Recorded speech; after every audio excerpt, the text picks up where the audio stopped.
Cuando los empresarios no son los particulares, ¿cuál es la consecuencia? Exacto, Maxi. Estamos con Maxi Pérez conversando un poco y a través de la conversación que hago con él, la estoy haciendo con todos ustedes para hacer lo más didáctico posible. Si el mundo empresarial no es el producto natural de la propiedad de ciudadanos o de habitantes de un país, no es el producto de la propiedad privada de cada quien, ¿de quién va a ser esa propiedad? Del Estado, claro. Del Estado. Exacto, Maxi. Si no hay propiedad privada, ¿quién va a ser el propietario?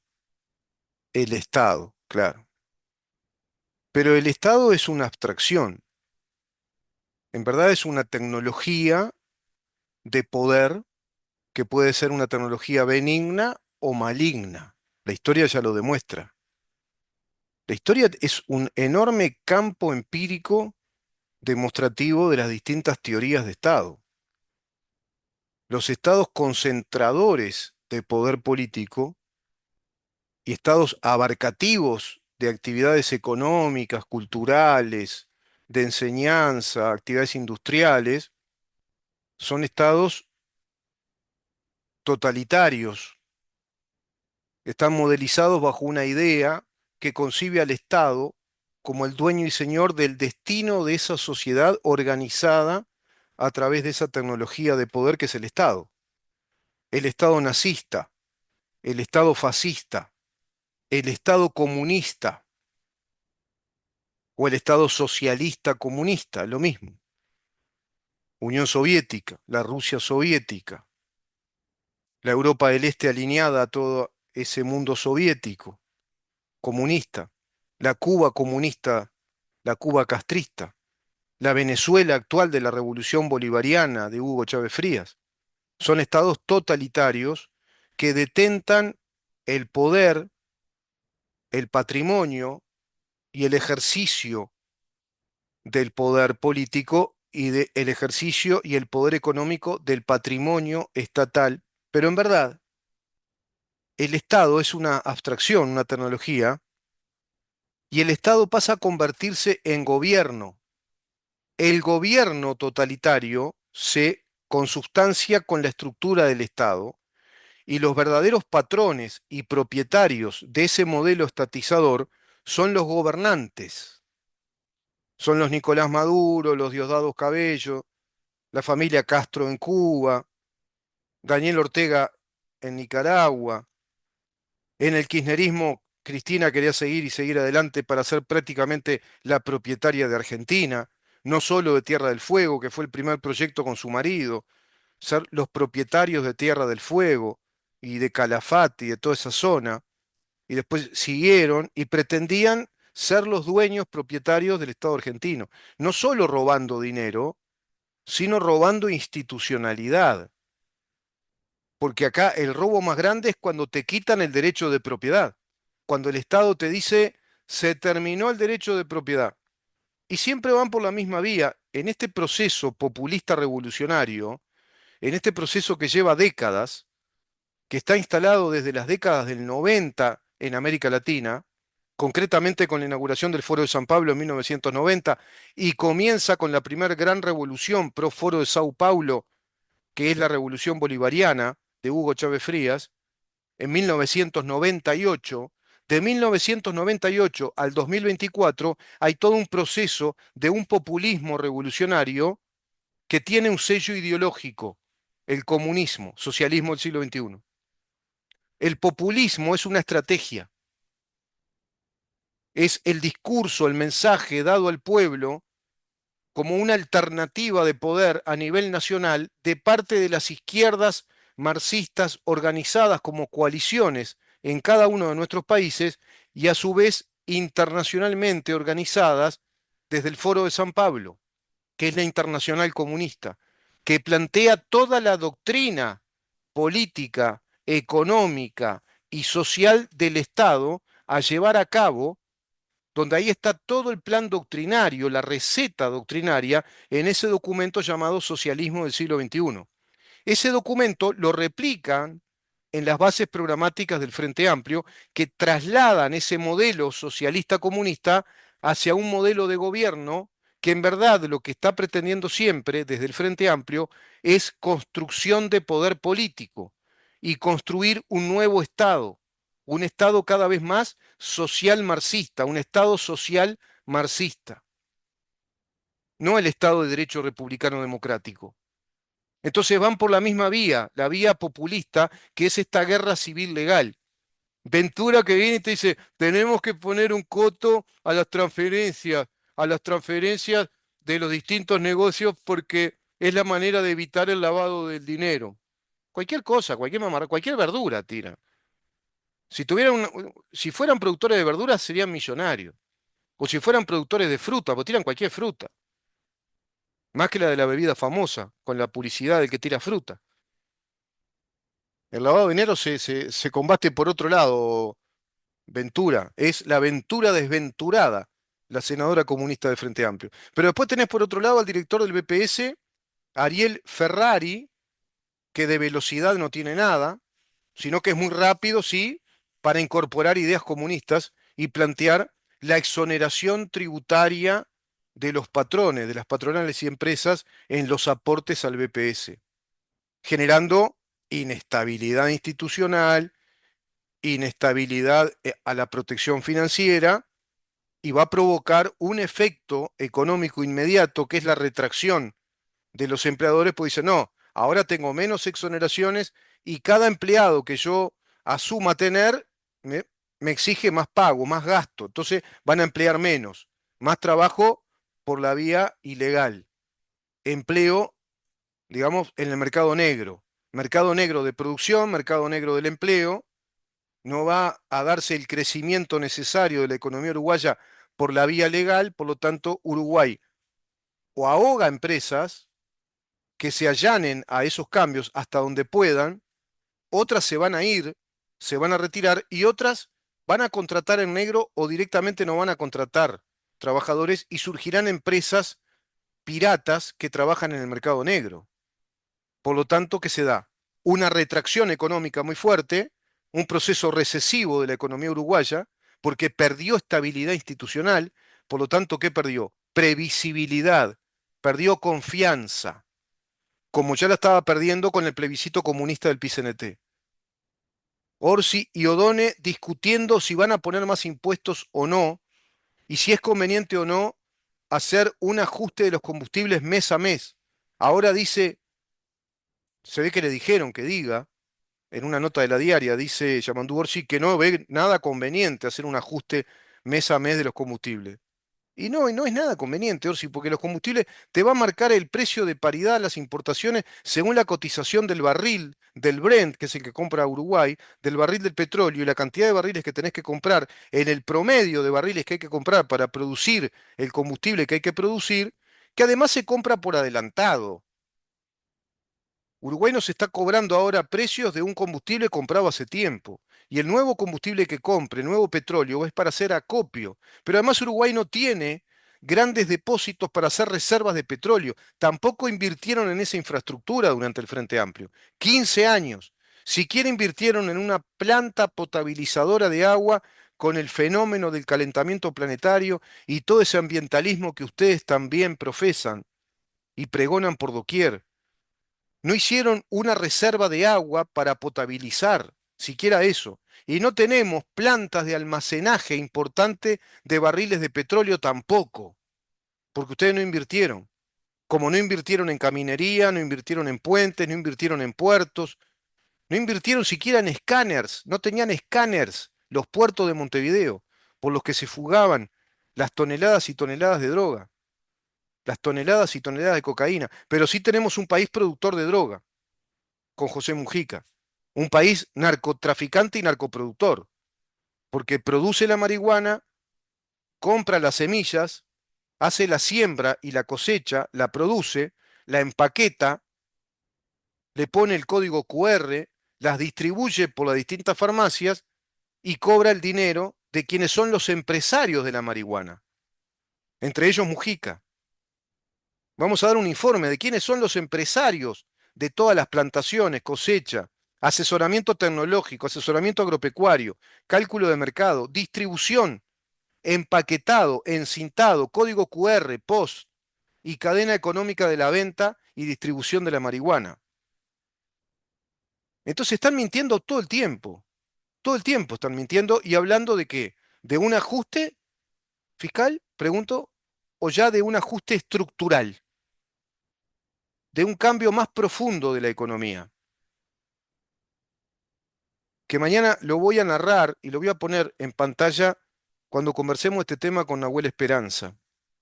Pero es evidente que estamos ante una gran batalla cultural y en este caso, te repito, una batalla cultural en lo jurídico, financiero y económico.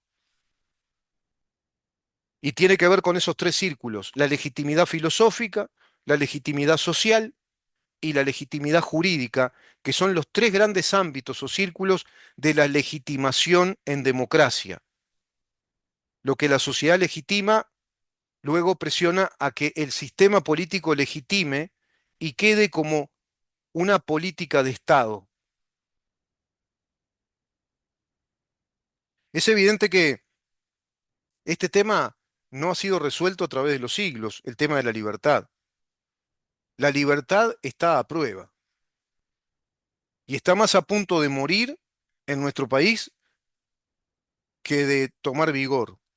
Sin embargo, a nivel regional hay un renacimiento de las ideas de la libertad, con Javier Milei en Argentina, Bukele en El Salvador, la posibilidad bastante cierta de que Bolsonaro vuelva a ganar en Brasil, el gobierno liberal de Paraguay y ahora, por supuesto, la cereza en la torta, que es el gobierno de Donald Trump, que propone un modelo de Estado productivo, liberando los mercados, exoneraciones impositivas, estímulos a la inversión, estabilidad institucional, desregulación administrativa, lo mismo que está haciendo Milei.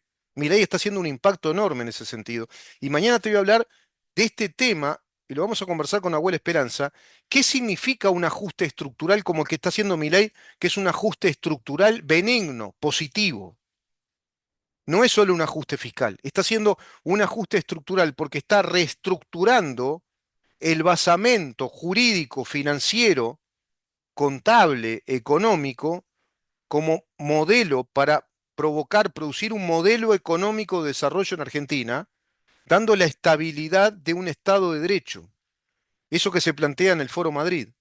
Si no defendemos la democracia, la república y el Estado de Derecho, vamos fritos.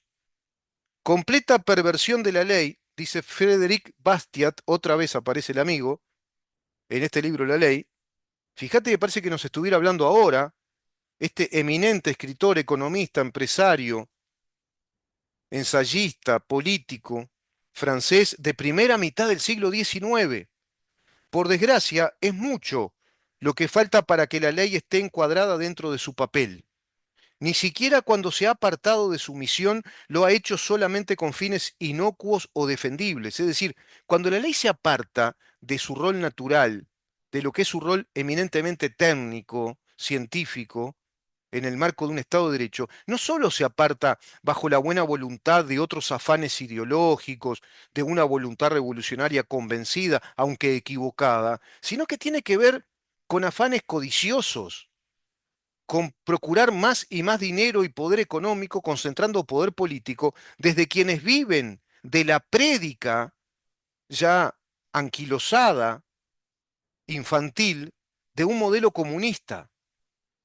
Los que predican el modelo comunista, los que introducen el modelo marxista en la educación, violentando severamente a nuestra laicidad, no lo hacen bajo el convencimiento honesto de esa ideología, sino lo hacen bajo el convencimiento de que defendiendo esa ideología es la única manera que tienen para vivir sus vidas con una enorme holgura económica, con la comodidad y con las ventajas que el propio capitalismo les permite.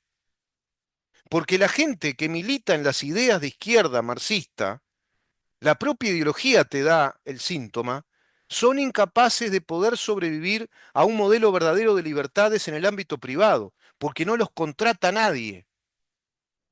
No aguantan 5 minutos en una actividad privada que sea seriamente competitiva y que exija tener mano de obra calificada, personal altamente calificado, para que esa empresa tenga la dinámica necesaria y el rendimiento necesario para que sea sustentable. No aguanta 5 minutos en una actividad privada, Ventura. No aguanta 5 minutos en una actividad privada cualquiera, Fernando Pereira. No aguanta 5 minutos en ninguna actividad privada, Juan Castillo. Ninguno de los integrantes. No, Orsi no aguanta 5 minutos en un instituto privado de enseñanza. Pero sí aguantan de pronto décadas y décadas usufructuando la estructura de poder del Estado, pregonando las ideas comunistas que ni ellos se la creen. Ni ellos se la creen. Pero saben que pregonando esas ideas y encuadrados en la militancia internacional del Partido Comunista, con fortísimos poderes económicos concentrados a través de los siglos y desde una internacional hasta de una masonería internacional vinculada a estas ideas de izquierda marxistas, saben que van a estar altamente protegidos, extensamente protegidos en la actividad política que los va a enriquecer. Todo eso está explicando Bastiat en este libro. Ha hecho algo aún peor, dice la ley, cuando se pervierte. Ha destruido su propia meta, ha destruido su finalidad, dejó de ser ley, no tiene valor jurídico. Yo siempre lo explico. No hay valor jurídico porque no responde a la fuente de producción de valor jurídico. No responde a la fuente hipotética fundamental de valor jurídico, perdón, en este caso la Constitución. Porque la Constitución plantea un modelo estructural vertical de jerarquía de normas y de principios jurídicos constitucionales que son la fuente de producción de legalidad. Y la fuente de producción de legalidad, además de la Constitución, es el conocimiento de la naturaleza, el conocimiento que las ciencias le aportan al derecho para poder desarrollar legislativamente leyes que respondan a nuestra naturaleza y a nuestras necesidades naturales, no la ley de género, sino una ley que responda a la profilaxis y educación sexual, no la ley de la sociedad inclusiva, sino no la educación y la ley de la sociedad inclusiva, sino la educación y la ley de la ciudadanía democrática y republicana responsable con sus derechos y sus obligaciones. Se ha aplicado esa ley que se pervierte a aniquilar aquella justicia que debía hacer reinar o a anular entre los derechos aquellos límites que era su misión hacer respetar. Ha puesto la fuerza colectiva al servicio de quienes quieran explotar las condiciones personales.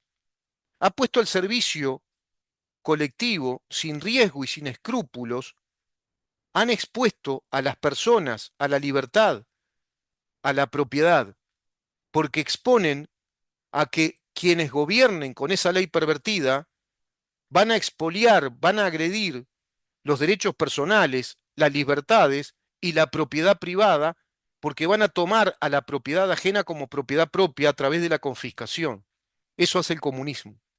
Y la legítima defensa en crimen la van a castigar.